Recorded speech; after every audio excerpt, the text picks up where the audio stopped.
Assalamu alaikum to all students and viewers.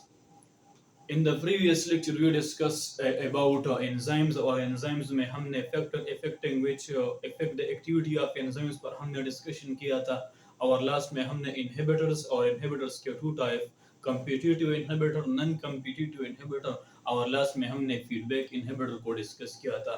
आज हमारा discussion chapter number 4 पर होगा bioenergetics के अंदर कि bioenergetics हमारे पास है क्या चीज़ और इसका इम्पोर्टेंस हमारे पास बायोलॉजी के अंदर इसका इम्पोर्टेंस क्या है।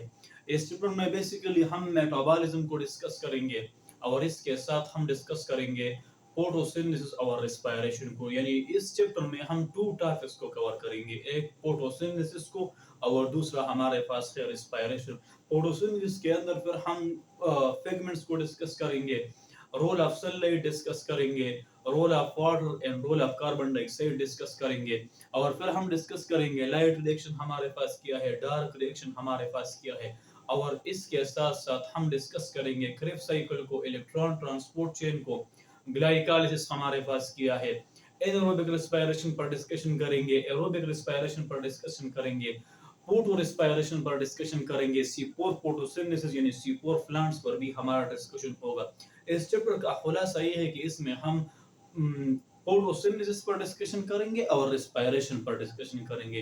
यानी ये टू टॉपिक जो है is important in this chapter. इस लेक्चर में हम बायोइनर्जेटिक्स के इंट्रोडक्शन डिस्कस करेंगे, फोटोसिंथेसिस पर हमारा डिस्कशन होगा एंड रोल ऑफ सनलाइट पर होगा और फोटोसिंथेटिक पिगमेंट पर होगा और इसमें हम ईटा बेस के जो एमसीक्यूज थे इसको भी डिस्कस करेंगे।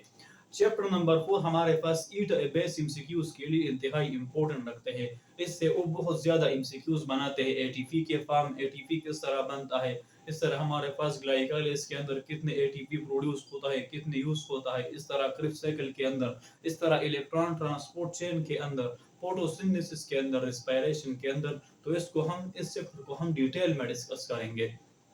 फर्स्ट ऑफ ऑल इंट्रोडक्शन की तरफ बढ़ेंगे कि इंट्रोडक्शन में हम बायोएनर्जेटिक्स हमारे पास किया है। इन simple words, bio mean life, energetics mean energy. It is a branch of biology in which we discuss about the energy transformation between the living organism and the environment. यानी environment और living organism के अंदर जो energy का जो transportation होता है, energy का जो ट्रांसफॉर्मेशन होता है, एनर्जी एक फार्म से दूसरे फार्म तक मुंतकिल होता है, ट्रांसफर होता है, इस पर हमारा डिस्कशन होगा। Bio mean life, energetics mean energy. In simple words, the transformation of energy between the living organisms and the environment is called what? Bioenergetics। यानी ट्रांसफॉर्मेशन ऑफ एनर्जी हमारे पास बायोएनर्जेटिक्स है। Transformation transformation of what? Transformation of energy. Which type of energy? Energy हमारे पास इसमें है chemical energy है और इसके साथ साथ सोलर एनर्जी। सोलर एनर्जी जो है ये सनलाइट से आता है और फिर हमारे पास ये केमिकल एनर्जी में कन्वर्ट होता है inside of the plant cell. तो बायो एनर्जेटिक्स में हमारे पास एक एनर्जी दूसरे एनर्जी तक ट्रांसपोर्ट होता है, जिस तरह हमने फिजिक्स में एक लॉ पढ़ा था कि law of conservation of energy and law of conservation of mass. Energy can neither be created and nor destroyed in any process. It can be converted to one form to another form. तो इसमें हमारे पास solar energy क्या होता है? Chemical energy में convert होता है in the form of foods. ये प्लांट्स में स्टोर होता है और फिर प्लांट से जो अदर लिविंग ऑर्गेनिज्म है, ह्यूमन बॉडी है, एनिमल्स है, इस फूड को वो इस्तेमाल करता है, यूज करता है फॉर द सर्वाइवल। वर्ल्ड में, यूनिवर्स में सर्वाइवल के लिए एनिमल्स ये एनर्जी यूज करेगा। कौन सा एनर्जी? जो प्लांट्स प्रिपेयर करता है फोटोसिंथेसिस के अंदर। तो बायोएनर्जेटिक्स हमारे पास simple, the transformation of energy between the living organisms and the environment is called bioenergetics.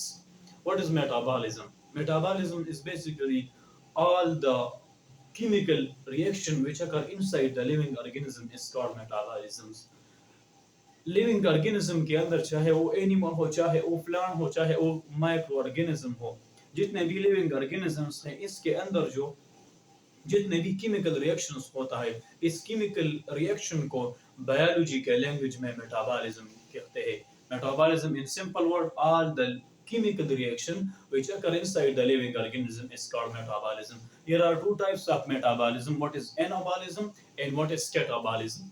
Anabolism is basically the types of metabolism in which the energy is stored. इसमें हमारे पास energy store होता है, जिस तरह photosynthesis के अंदर हमारे पास carbon dioxide और वाटर कंबाइन होता है in the presence of chlorophyll and sunlight, और हमारे पास क्या होता है, ग्लूकोज बनता है जो कि एक 6 कार्बन कंपाउंड है। तो इसमें हमारे पास एनर्जी क्या होता है, एनर्जी स्टोर होता है। इन simple words, in the anabolism the energy is stored, while in the catabolism the energy is released. In anabolism the bonds are formed, while in the catabolism the bonds are broken.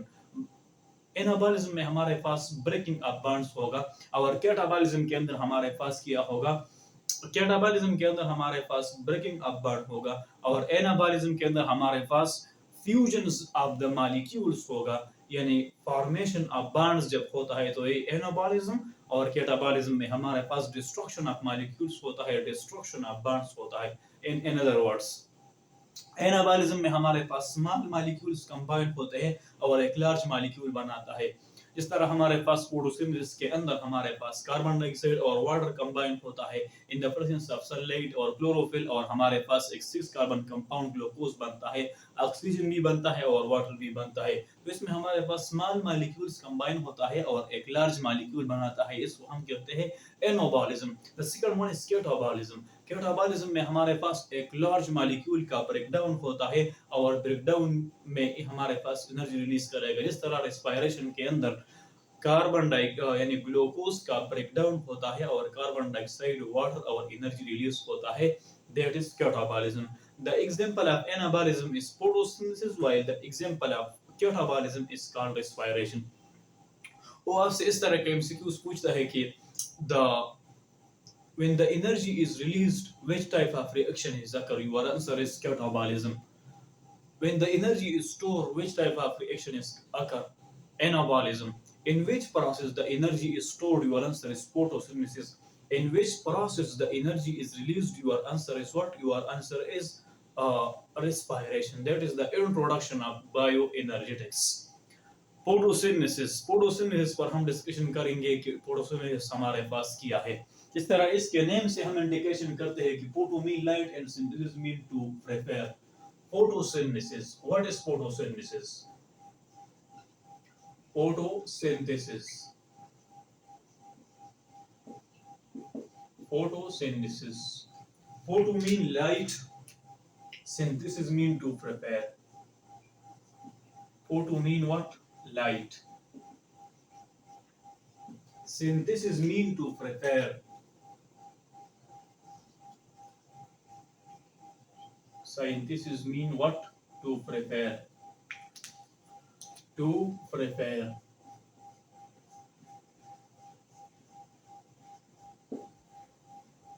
Photosynthesis is a process in which the plants use carbon dioxide and water in the presence of sunlight and chlorophyll, and a 6 carbon compound glucose is formed. This is the all reaction of photosynthesis. हम इसके definition नहीं लिखते हैं, हम reaction से वाज़ेह करेंगे, reaction से हम definition को भी पढ़ेंगे। reaction किस तरह होता है photosynthesis का? reaction of photosynthesis, रिएक्शन हमारे पास कार्बन डाइऑक्साइड प्लस वाटर जब ये कंबाइन होता है तो इसके रिजल्ट में हमारे पास एक 6 कार्बन कंपाउंड बनता है, और इसको हम कहते हैं ग्लूकोज, C6H12O6। ये हमारे पास क्या है? ग्लूकोज, एक 6 कार्बन कंपाउंड है। ये हमारे पास असल में कार्बोहाइड्रेट्स है, और इसके रिजल्ट में हमारे पास कार्बन डाइऑक्साइड और वाटर, ये दोनों भी एक रॉ मटेरियल, एक प्रोडक्ट के तौर पर बनता है। तो इसका डेफिनेशन को पढ़ते हैं कि it is a biological process in which the carbon dioxide and water combine in the presence of what? In the presence of sunlight and chlorophyll. Sunlight और क्लोरोफिल के मौजूदगी में हमारे पास ये दोनों कंबाइन हो जाते हैं और ग्लूकोज, कार्बन डाइऑक्साइड वाटर बनाते हैं। This is the overall reaction of photosynthesis in simple words. It is a biological process in which the carbon dioxide water is combined in the presence of sunlight and chlorophyll, and a six carbon compound glucose is formed with the release of what? Carbon dioxide, and water is also formed. In other words, carbon dioxide and water are the reactant in the photosynthesis, while glucose, carbon dioxide and water are the products of photosynthesis. वो आपसे इस तरह का MCQs पूछता है ईटा base का जो test होता है इसमें कि the reactant which is present in the photosynthesis is water and carbon dioxide. That is the answer of water and carbon dioxide is the reactant in the photosynthesis, while glucose is the product of photosynthesis, which is a six carbon compound. Glucose में हमारे पास जो functional group है वो है aldehyde. इसको हमने biological molecule में detail में डिस्कस किया था कि इसके अंदर जो फंक्शनल ग्रुप है वो किया है ग्लूकोज फ्रक्टोज. इसको हम डिटेल में हमने डिस्कस किया था बायोलॉजिकल मॉलिक्यूल इसके फंक्शनल ग्रुप को.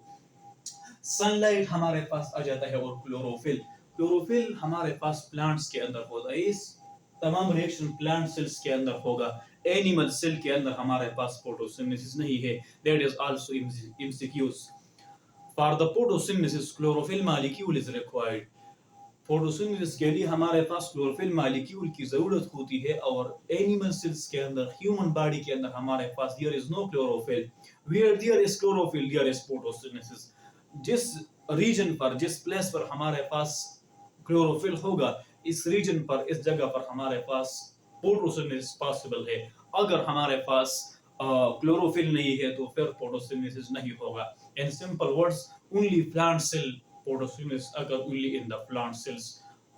प्लांट सेल के अंदर सिर्फ और सिर्फ हमारे पास क्या होगा? फोटोसिंथेसिस होगा. इस तरह हमारे पास अलजे भी है लेकिन इसको हम पे डिटेल में डिस्कस करेंगे कि किस तरह फोटोसिंथेसिस को हम फिजिक्स के लैंग्वेज में किस तरह डिफाइन करेंगे. फिजिक्स के लैंग्वेज में हम फोटोसिंथेसिस को किस तरह डिफाइन करेंगे. It is a process in which the energy is combined to form what? To form the mass. ये हमारे पास एनर्जी है. ये हमारे पास एनर्जी है. जब ये कंबाइन हो जाता है तो हमारे पास मास बन जाता है. And that is what? That is law of conservation of energy and law of conservation of mass. Energy can neither be created nor destroyed in any process. It is converted from one form to another form. Einstein का जो equation था E is equal to mc square. इस तरह हमारे पास एक equation था E is equal to mc square. m is the mass, E is the energy. Energy हमारे पास मास तक कन्वर्ट होता है in the speed of light. Speed of light के जरिए से आइंस्टाइन ने फिजिक्स में एक इक्वेशन पेश किया था जिसका नाम था E is equal to mc square. E is the energy, m is the mass and c is the speed of light. यानी एनर्जी मास तक कन्वर्ट होता है और मास एनर्जी तक कन्वर्ट होता है. That is this reaction is also physics. ये हमारे पास फिजिक्स बेबी पुट होता है. ये हमारे पास एनर्जी है. जब ये कंबाइन हो जाता है तो हमारे पास मास बन जाता है which is a six carbon compound glucose and carbon dioxide and water is also formed. That is photosynthesis. Photosynthesis में हमारे पास क्या होगा? इसमें क्लोरोफिल होगा, इसमें सनलाइट होगा, इसमें हमारे पास वाटर और कार्बन डाइऑक्साइड कंबाइन हो जाता है और ग्लूकोज मॉलिक्यूल कार्बन डाइऑक्साइड और वाटर बनाता है. वो आपसे इस तरह का एमसीक्यूज पूछता है कि हमारे पास फोटोसिंथेसिस सिर्फ और सिर्फ प्लांट सेल्स के अंदर होता है, एनिमल सेल के अंदर नहीं होता है. फोटोसिंथेसिस के लिए हमारे पास क्लोरोफिल की जरूरत होती है और क्लोरोफिल एनिमल सेल्स के अंदर नहीं होता है. It is only present in the plant cell. The reactant of the photosynthesis is carbon dioxide and water, while the product of photosynthesis is what? The product of photosynthesis is glucose molecule, which is a six carbon compound that is formed in the reaction of what? In the reaction of photosynthesis. Why photosynthesis is called photosynthesis? Because it occur in the presence of light. इसके लिए light की जरूरत होती है. Without light, this reaction can't occur. That's why this name is called what? Photosynthesis.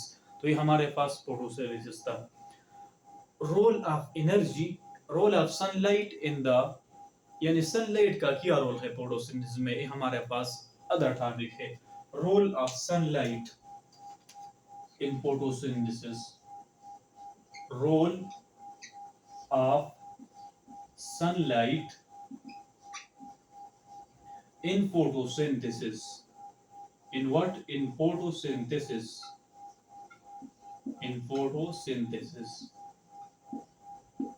यानी photosynthesis में हमारे पास sunlight का रोल किया है। तो याद रखें कि sun is the main source of energy, sun is the main source of energy for all living organisms. जितने भी हमारे पास यूनिवर्स में लिविंग ऑर्गेनिज्म है, चाहे वो प्लांट है, चाहे वो एनिमल है, चाहे वो माइक्रो ऑर्गेनिज्म है, इसके लिए मेन सोर्स ऑफ एनर्जी हमारे पास क्या है? सन। सन इज द मेन सोर्स। अगर वो आपसे इस तरह का एमसीक्यू पूछता है कि which one is the main source of energy, your answer is sunlight. ये हमारे पास आपके टेक्स्ट बुक में लिखा है कि sun is the main source of energy for all living organism. All living organisms directly and indirectly depend on sunlight। तमाम living organisms हमारे पास डायरेक्टली और इनडायरेक्टली सनलाइट पर क्या होता है? डिपेंडेबल है, सनलाइट पर वो डिपेंड करता है। फोटोसिंथेसिस में हमारे पास एक सनलाइट का एक स्पेक्ट्रम यूज होता है और इसको हम कहते हैं visible spectrum. Visible spectrum is used in the photosynthesis. Visible spectrum, what is visible spectrum? यानी वो एक ऐसा स्पेक्ट्रम है जो ह्यूमन बॉडी के आई क्या होता है, वो देखता है। ह्यूमन बॉडी के आई विजिबल स्पेक्ट्रम देखता है और इसके वेवलेंथ का रेंज हमारे पास किया है 390 का 760 नैनोमीटर है। ये हमारे पास किया है विजिबल स्पेक्ट्रम का जो रेंज है वेवलेंथ का 390 टू 760। ये हमारे पास प्लांट्स एब्जॉर्ब करेगा और ग्लूकोज का फॉर्मेशन होता है। तो आपने इस वैल्यू को याद करना है। वो आपसे एमसीक्यूज में इस तरह जो है एमसीक्यूज पूछता है। अल्ट्रावायलेट रेस हमारे पास किया है ईवी, हमारे पास लैंड में आता है, अर्थ में आता है, लेकिन ये ओजोन जो लेयर है, ओजोन हम फिर केमिस्ट्री में डिटेल में डिस्कस करेंगे कि ओजोन हमारे पास क्या है। ओजोन जो लेयर है ये हार्मफुल रेस को क्या करता है, ये यूनिवर्स तक लाने की इसमें हिम्मत नहीं है। ये वो प्रोटेक्ट करता है अर्थ को फ्रॉम हार्मफुल रेस, जिस तरह अल्ट्रावायलेट रेस है। इंफ्रारेड रेस हमारे पास ये क्लोरोफिल एब्जॉर्ब नहीं करता है। Only the visible spectrum is absorb by what? By chlorophyll. इसमें हमारे पास proton is energy rich molecule होता है। In the form of proton ये आ जाता है, वे उसके फॉर्म में हमारे पास आ जाता है और फिर ये सनलाइट जो है ये प्लांट एब्जॉर्ब करेगा और इस तरह हमारे पास ये फोटोसिंथेसिस का जो रिएक्शन होता है ये अकर होता है। अबाउट 40% हमारे पास क्या होता है? 40% of sunlight, 40% of what? Of sunlight. 40% sunlight हमारे पास अर्थ तक आता है, अर्थ। Only 2% are used by what? By photosynthesis, by plants। 2% सिर्फ प्लांट्स यूज करेगा। आपने इसको एमसीक्यूज के लिए याद करना है कि कितना सनलाइट आता है, तो 40%। कितना हमारे पास प्लांट्स यूज करता है, तो आपका आंसर होगा 2%। Only 2% is used in what? In the photosynthesis, in the formation of foods. और ये हमारे पास प्लांट्स यूज करेगा। Imagine if the process of photosynthesis stop, there is life exist in the world or not? Your answer is no।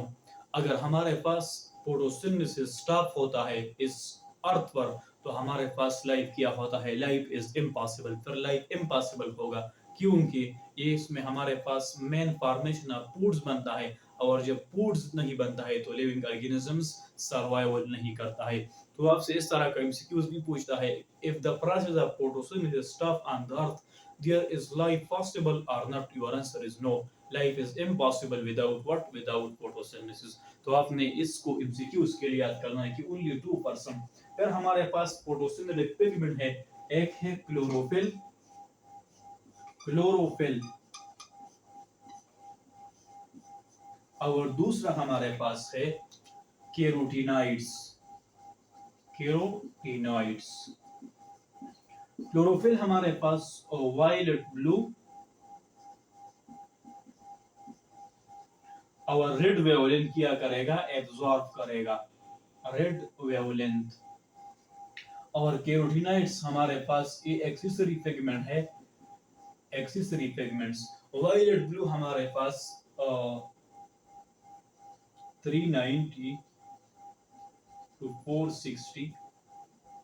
Rate हमारे पास 760 तक एक nanometre है।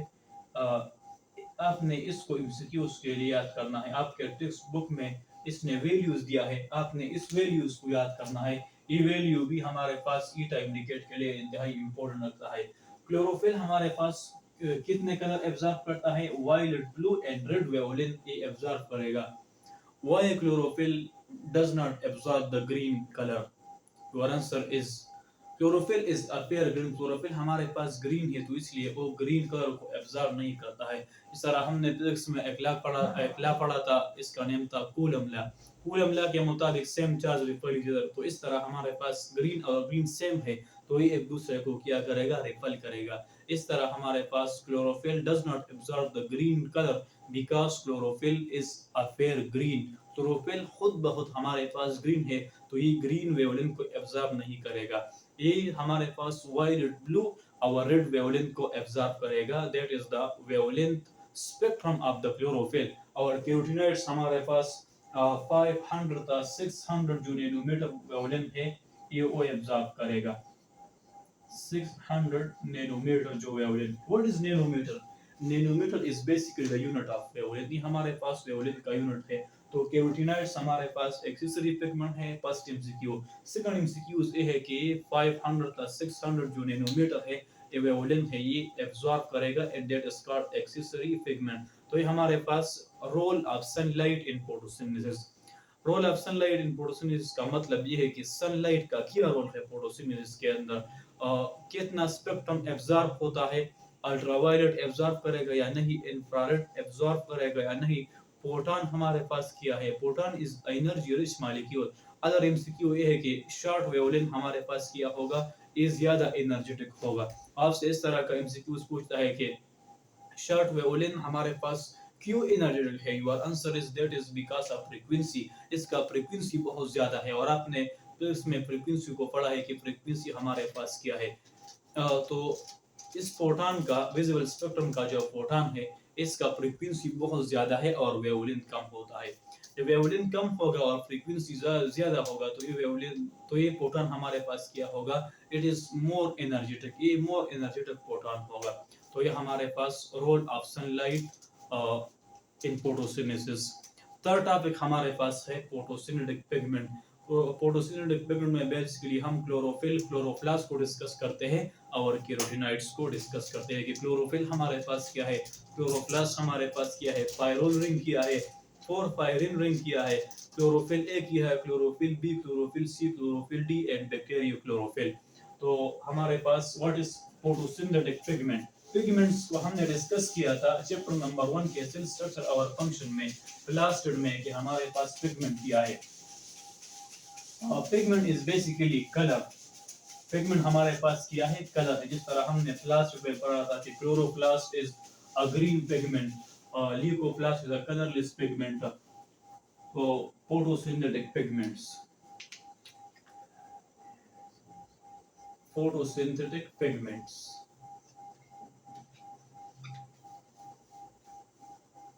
Photosynthetic pigments.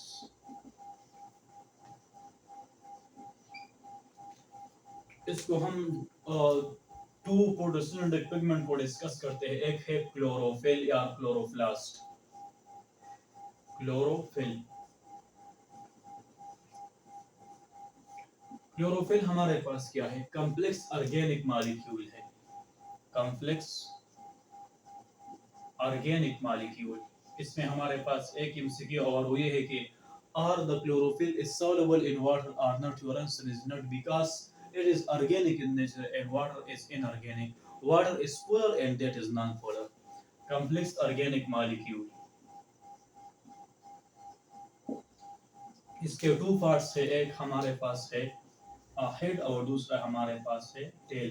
Chlorophyll और chloroplast, head and tail. Head में हमारे पास क्या है? इसमें हमारे पास सेंटर में मैग्नीशियम, मैग्नीशियम ये एक एलिमेंट है, इसके अंदर मौजूद है और इस मैग्नीशियम के साथ फोर रिंग्स ऑफ नाइट्रोजन है। Four rings of what? Of nitrogen. Nitrogen के 4 रिंग इसके साथ है और इसको हम कहते हैं व्हाट, एक रिंग को हम कहते हैं pyrrole, pyrrole ring.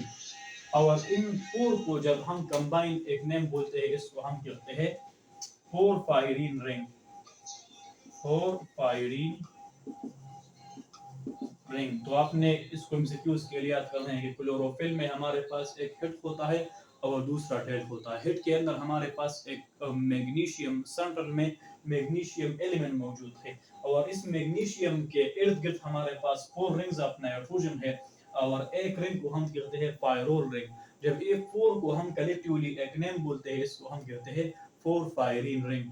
4 pyrene ring में बेसिकली हमारे पास कितने नाइट्रोजन होगा, तो 4 नाइट्रोजन रिंग्स होगा। एक रिंग को पायरोल और इन 4 को हम कहते हैं 4 pyrene ring, and that is present on the surface of the thalakkoid membrane, surface of the thalakkoid membrane, surface of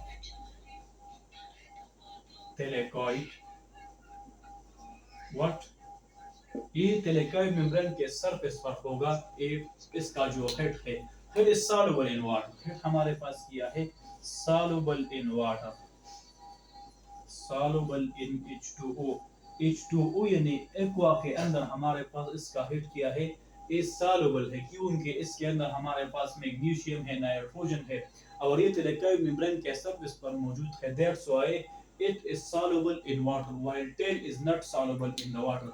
It is embedded in the thalakkoid membrane, embedded in the thalakkoid membrane, embedded in what, in thalakkoid membrane, thalakkoid, tail is embedded in the thalakkoid membrane while head is present on the surface of the thalakkoid membrane। तो इसमें MCQs है। Tell हमारे पास attach होता है एक pyrrole ring तक, attach to one pyrrole ring, one pyrrole ring. Tail हमारे पास एक पायरोल रिंग तक अटैच होता है, इसको हम पायरोल चेन भी कहते हैं। तो ये हमारे पास था क्लोरोफिल। क्लोरोफिल हमारे पास एक कॉम्प्लेक्स ऑर्गेनिक मॉलिक्यूल है, इसमें हमारे पास हेड है, टेल है, पायरोल रिंग है, 4 पायरीन रिंग है। तो ये हमारे पास क्लोरोफिल था। व्हाट इज क्लोरोप्लास्ट, यानी क्लोरोप्लास्ट के अंदर ये क्लोरोफिल होगा। क्लोरोप्लास्ट को हमने सेल स्ट्रक्चर एंड फंक्शन में डिस्कस किया था कि इसको हम ऑलरेडी डिस्कस करते हैं कि क्लोरोप्लास्ट हमारे पास क्या है। क्लोरोप्लास्ट भी हमारे पास एक किया है, एक ग्रीन पिगमेंट है। इसके 3 पार्ट्स है, एक है इन्वेलप, दूसरा हमारे पास ग्रेना और थर्ड हमारे पास stroma. Envelope is a double membrane structure which cover all the chloroplast. All chloroplast ने कवर किया है डबल मेम्ब्रेन ने और इस डबल मेम्ब्रेन को हम कहते हैं इन्वेलप। दूसरा हमारे पास है ग्रेना। ग्रेना किया है, इसमें हमारे पास कॉइन लाइक स्ट्रक्चर है और इसको हम कहते हैं thylakoids। When the thylakoids combine they form a structure and this structure is called grana। जब हमारे पास 50 or more thylakoid combine हो जाता है तो ये एक स्ट्रक्चर बनाता है और इस स्ट्रक्चर को हम कहते हैं grana. Grana are interconnected with other grana by a middle lamella and this lamella is called what? Your answer is intergrana। यानी दो ग्रेना हमारे पास एक दूसरे के साथ एक नन ग्रीन पिगमेंट पर अटैच है और इसको हम कहते हैं intergrana. That is grana. In the grana which type of reaction is occur, your answer is light reaction. ये जो लाइट रिएक्शन है फोटोसिंथेसिस के अंदर, ये ग्रेना के अंदर होगा। What is stroma? Stroma is the, इसमें हमारे पास बहुत ज्यादा केमिकल्स है, इसके साथ इसमें हमारे पास फ्लूइड्स है, फ्लूइड्स के साथ साथ इसमें हमारे पास मिनरल्स और बहुत ज्यादा एलिमेंट है। And the most important molecules or compound which is present in the stroma is carbon dioxide। Carbon dioxide इसके अंदर मौजूद है, इसकी वजह से dark reaction occur in the stroma of the chloroplast. और से इस तरह का एमसीक्यूज पूछता है कि why in the stroma the dark reaction is occur, your answer is because of the presence of carbon dioxide. इसके अंदर हमारे पास कार्बन डाइऑक्साइड मौजूद है, तो इस कार्बन डाइऑक्साइड की वजह से स्ट्रोमा के अंदर हमारे पास क्या होता है, डार्क रिएक्शन ऑफ फोटोसिंथेसिस होता है। ग्रेना के अंदर हमारे पास लाइट रिएक्शन क्यों होता है, क्योंकि इसके अंदर हमारे पास ग्रीन पिगमेंट्स क्लोरोफिल मौजूद होता है, यानी फोटोसिंथेटिक पिगमेंट मौजूद होता है। तो इसकी वजह से इसमें हमारे पास ग्रेना के अंदर लाइट रिएक्शन होता है। Types of chlorophyll. Types of chlorophyll में बेसिकली फर्स्ट है क्लोरोफिल ए। क्लोरोफिल ए हमारे पास किया है, chlorophyll A. Chlorophyll A is basically present in all green plants. जितने भी हमारे पास ग्रीन प्लांट है इन सब के अंदर हमारे पास क्लोरोफिल ए मौजूद है, लेकिन एक्सेप्ट बैक्टीरिया। बैक्टीरिया के अंदर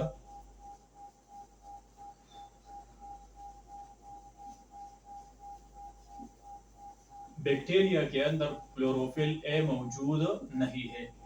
क्लोरोफिल ए हमारे पास क्लोरोफिल बी से फंक्शनल ग्रुप के बेस पर डिफरेंट है। क्लोरोफिल ए में जो फंक्शनल ग्रुप है वो किया है मीथाइल।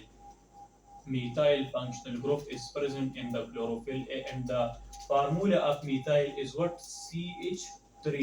आपने दोनों को MCQs के लिए याद करना है कि in the chlorophyll A which functional group is present? Your answer is methyl group। अगर methyl हमारे पास ऑप्शन में नहीं है तो फिर इसका फार्मूला होगा and that is CH3 not NH3। CH3 यानी कार्बन डाइऑक्साइड और 3 हाइड्रोजन। तो ये हमारे पास chlorophyll A। What is the formula of chlorophyll A? Empirical formula, not chemical formula। Empirical formula of the chlorophyll A is C55 H72 H72 O6 in 4 mg।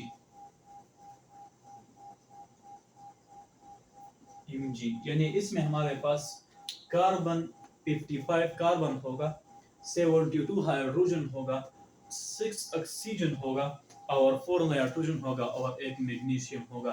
Chlorophyll A में हमारे पास 3 MCQs है कि all green plants के अंदर मौजूद है लेकिन bacteria के अंदर मौजूद नहीं है। First MCQ.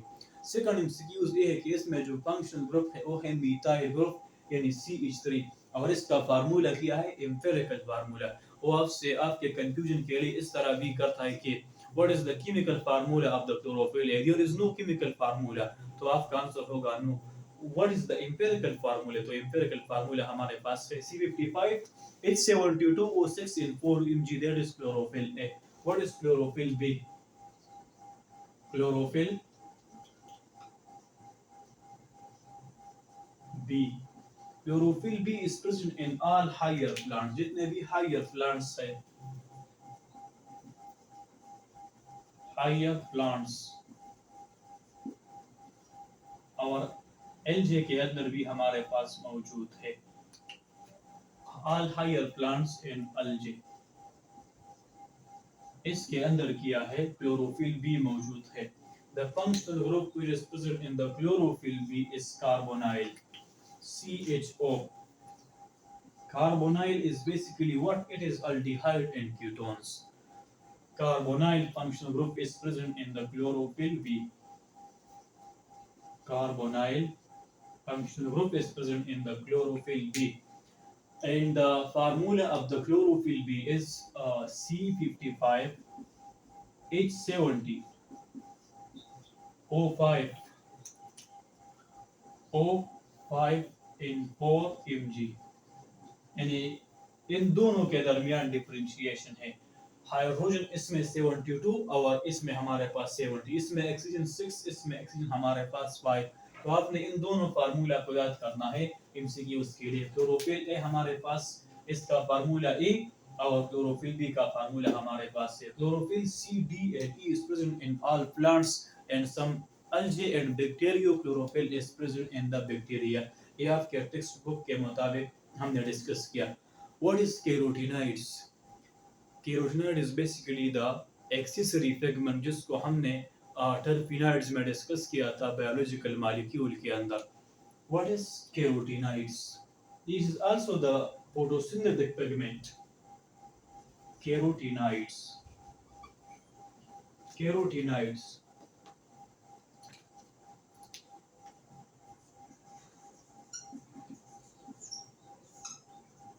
Accessory pigment. First MCQ इसमें ये है कि एक्सेसरी पिगमेंट है।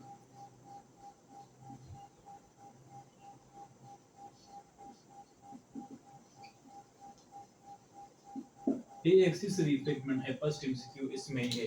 ये वेवलेंथ एब्जॉर्ब करेगा 500 का 600 nanometre.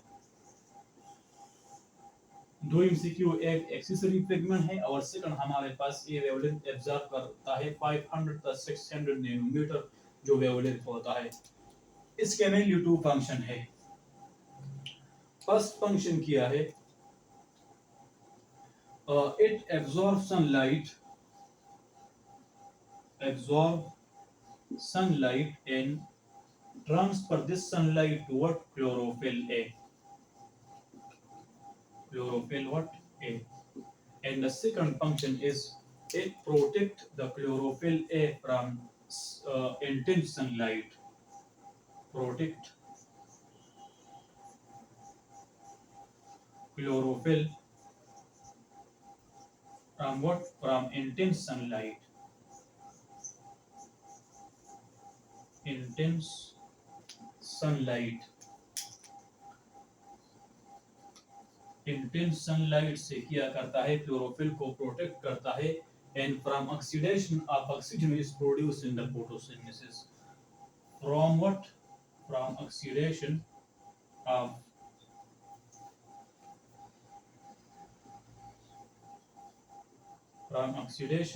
oxygen which is produced in what? In photosynthesis। Photosynthesis के अंदर हमारे पास जो ऑक्सीजन प्रोड्यूस हुआ है ये ऑक्सीडेशन करता है क्लोरोफिल्स के। तो कैरोटीनॉइड्स का मेन फंक्शन किया है, it protect the chlorophyll from the intense sunlight and from oxidation of oxygen which is produced in the photosynthesis. वो कितने कलर्स एब्जॉर्ब करता है? तो ये मेनली 4 कलर एब्जॉर्ब करता है। फर्स्ट किया करता है brown, orange, red and yellow, यानी ये 4 कलर एब्जॉर्ब करता है इस जो पिगमेंट है। Brown colour, orange colour, red colour और येलो कलर। ये विजुअल स्पेक्ट्रम के अंदर हमारे पास 7 कलर है, तो ये 4 एब्जॉर्ब करता है और 3 हमारे पास क्लोरोफिल एब्जॉर्ब करता है, जिस तरह हमने पिछले डिस्कस किया। Carotenoid is a accessory pigment, it absorb 500 to 600 nanometer wavelength. It absorbs sunlight and transfer this sunlight to chlorophyll A.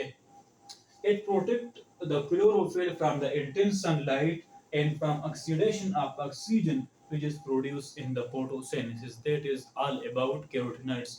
आपने इसके पिगमेंट को याद करना है कि ब्राउन, ऑरेंज, रेड और येलो ये क्या करेगा? एब्जॉर्ब करेगा। इंशाल्लाह नेक्स्ट लेक्चर में हम डिस्कस करेंगे कि लाइट रिएक्शन हमारे पास क्या है, लाइट डिपेंडेंट रिएक्शन को डिस्कस करेंगे और लाइट इंडिपेंडेंट को डिस्कस करेंगे और इसके साथ हम डिस्कस करेंगे कि डार्क रिएक्शन हमारे पास क्या है, क्रेब्स साइकिल क्या है और ग्लाइकोलाइसिस पर हम डिस्कशन करेंगे।